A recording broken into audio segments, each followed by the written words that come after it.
పశ్చిమ గోదావరి జిల్లా భీమవరం కూటమి అభ్యర్థి పులపర్తి రామాంజనేయులకు మద్దతుగా సినీ నటులు పృథ్వీరాజ్ ఎన్నికల ప్రచారం నిర్వహించారు. ప్రచారం అనంతరం జరిగిన మీడియా సమావేశంలో పృథ్వీరాజ్ ముద్రగడ పద్మనాభం మీద తీవ్ర వ్యాఖ్యలు చేశారు. తనది కూడా భీమవరం పక్కన తాడేపల్లి గూడెమని, నాకు ఇక్కడి రాజకీయాలన్నీ తెలుసు అన్నారు పృథ్వీరాజ్.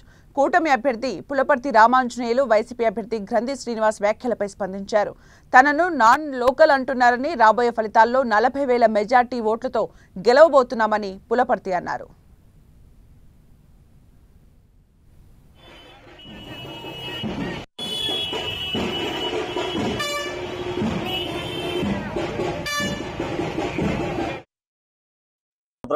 మాట్లాడే మాటలు మీరు ఏనే ఉంటారు. పిఠాపురంలో వచ్చి కూర్చుంటాడంటే మేము ఉన్న ఫస్ట్ పేజీలో 3 రోజులు పిఠాపురం చేసాం. ఎక్కడ కూర్చున్నాడో మాకు తెలియదు.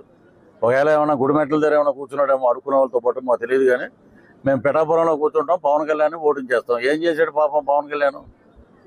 మీరు రెడ్డి సంఘరాగుతున్నావు వెళ్ళి. నేను గతంలో కూడా ఇలే మాట మాట్లాడా.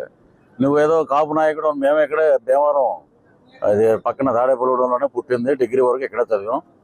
మరి నువ్వు అప్పట్లో మేము ఏమనుకున్నామంటే కాపు నాయకుడు యూనివర్సిటీలో ఉన్నప్పుడు ఆ కిర్లంపూడి పక్కన ఒక కాపు నాయకుడు ఉన్నాడు అనే దండం పెట్టేవాళ్ళం దూరం నుంచి. బా జాతికి బ్రహ్మాండం చేసేట్రా అది ఇది అని అనుకునేవాళ్ళం. అదంతా ఉత్తదే అని తెలిసింది. అది నీకు సిగ్గుందా ముద్రగడ్డ? నువ్వేంటంటే పేరు మార్చుకుంటూ ఊరే నాయన. నువ్వు ఇప్పుడు పేరు మారితే పిఠాపురానికి వీళ్ళందరినీ ఎక్కడితే మా సోదరులందరినీ పట్టుకురావాలి. మీరందరూ చూస్తున్నారు, అన్ని సర్వేలు అన్ని న్యూస్ కూడా చెబుతున్నాయి.